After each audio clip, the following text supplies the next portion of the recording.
secrétaire de l'association ainsi que le maire de la commune. Ils vont nous dire le compte-rendu de leur réunion avec le préfet.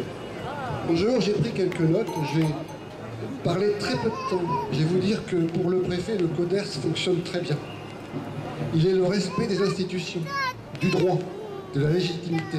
Quand on sait comment s'est passé le CODERS, franchement, on est un peu dégoûté. Il a dit une deuxième chose importante. Il a dit, je reprends ces mots, tant que ce projet n'est pas accepté, il n'est pas accepté. Il peut être accepté avec des prescriptions, des obligations ou le respect des règles. C'est la seule chose positive qu'il a dit. Il a dit en fait, je n'ai pas signé. Tant que ce projet n'est pas signé, il n'est pas signé, mais il peut être signé avec des contraintes. Et puis après, il a quand même précisé que son modèle agricole, c'est quand même des salaires dans le Cantal, dans les pâtures. On comprend qui pour.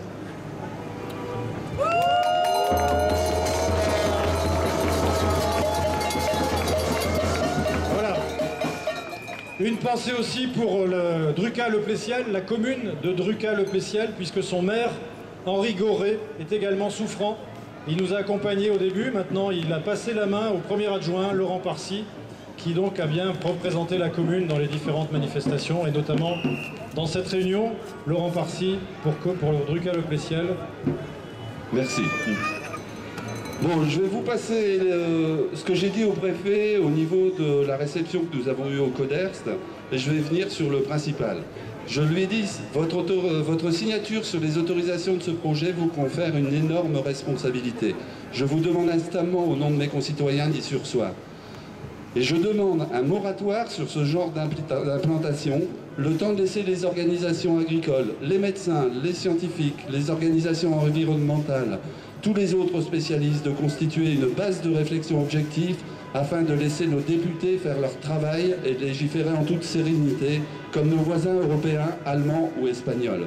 N'endossez pas seul la responsabilité de l'acceptation sans règle de ce projet. Alors il a un peu tilté, il m'a demandé « Qu'est-ce que vous voulez dire par là ?»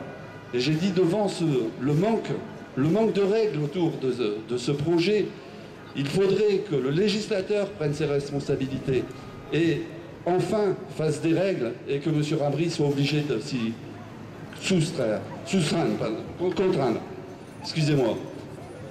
Alors, je fais un appel à vous tous, interpellez les élus, toute la représentation. Il faut que ça monte jusqu'au ministère, le ministère de l'écologie, de l'agriculture.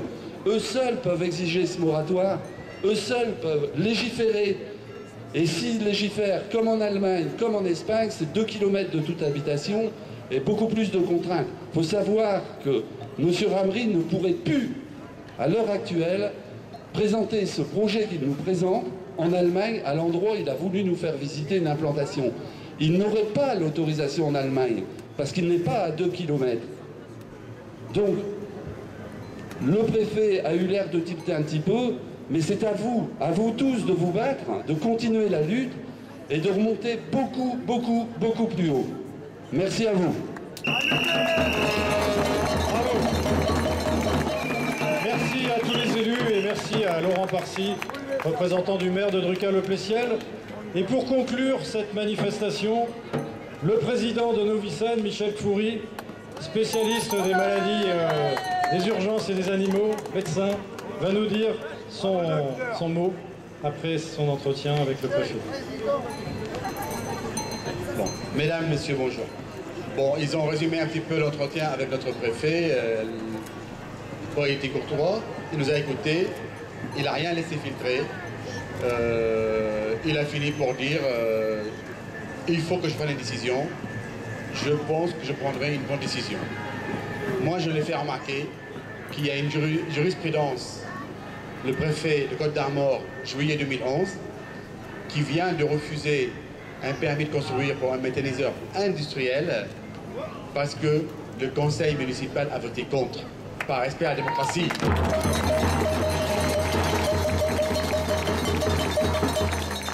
Et je lui ai demandé de prendre exemple sur son collègue de Côte d'Armor.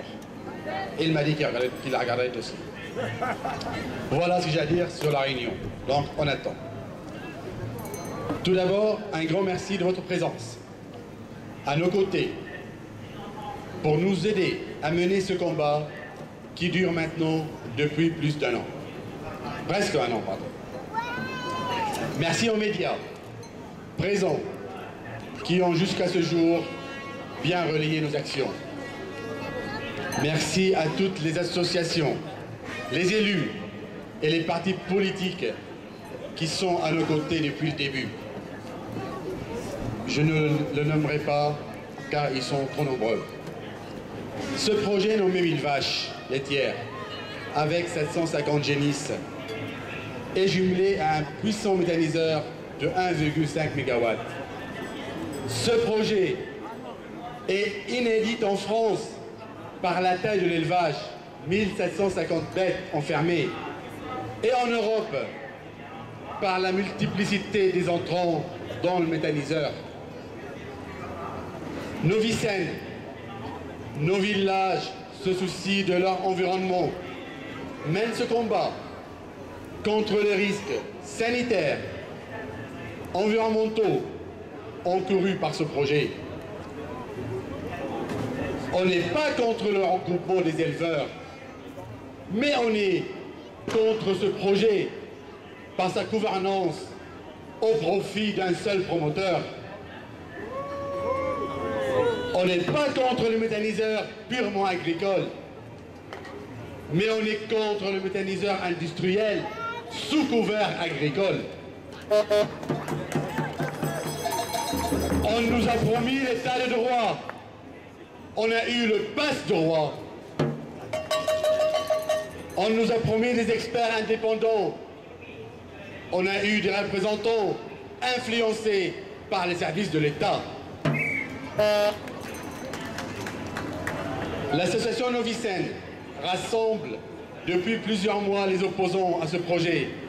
Et la justesse de notre action repose aujourd'hui sur plusieurs arguments forts. La démocratie. Notre association regroupe à ce jour plus de 1700 adhérents en 8 mois.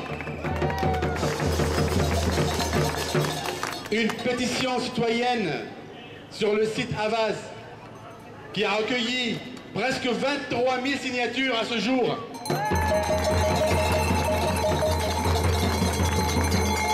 Et tout ça pour interdire la plus grande ferme-usine de France. Nous avons sans cesse, depuis des mois, mobilisé des manifestations. Manifestations en février à Abbeville, 800 à 1000 participants, et organisé de nombreuses actions avec le soutien unanime de la population. Sur le plan technique, dénoncé par les plus grands spécialistes de l'environnement, qui comporte de très nombreuses failles, anomalies, et les avis donnés n'ont pas respecté l'état de droit. En cas de désaccord avec monsieur le préfet, nous saurons contester et démontrer les incohérences, les insuffisances et les risques de ce projet. Sur le plan politique, ce projet local est devenu un enjeu national. Votre présence le témoigne. Sur l'avenir de la politique agricole de la France, de nombreux politiques ont exprimé leur opposition aux réticences. Je voudrais vous lire l'avis d'un agriculteur, article dans le journal La Croix du 21 juin 2012. Dominique de Greville, président des producteurs du lait de la Somme, dit « Ce type d'agriculture n'est ni le modèle que je défends, ni le projet de société que nous souhaitons voir émerger. Ce projet, qui est présenté comme un regroupement d'éleveurs, il risque d'y avoir un seul dirigeant pour 15 ou 20 salariés mal payés. Quelle sera la place des hommes dans cette affaire ?» Ce qu'il dit.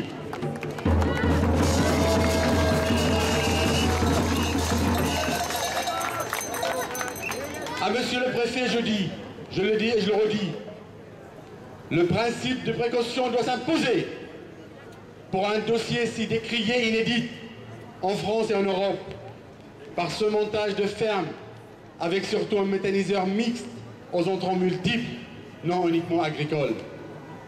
Votre décision orientera indubitablement le modèle agricole de demain.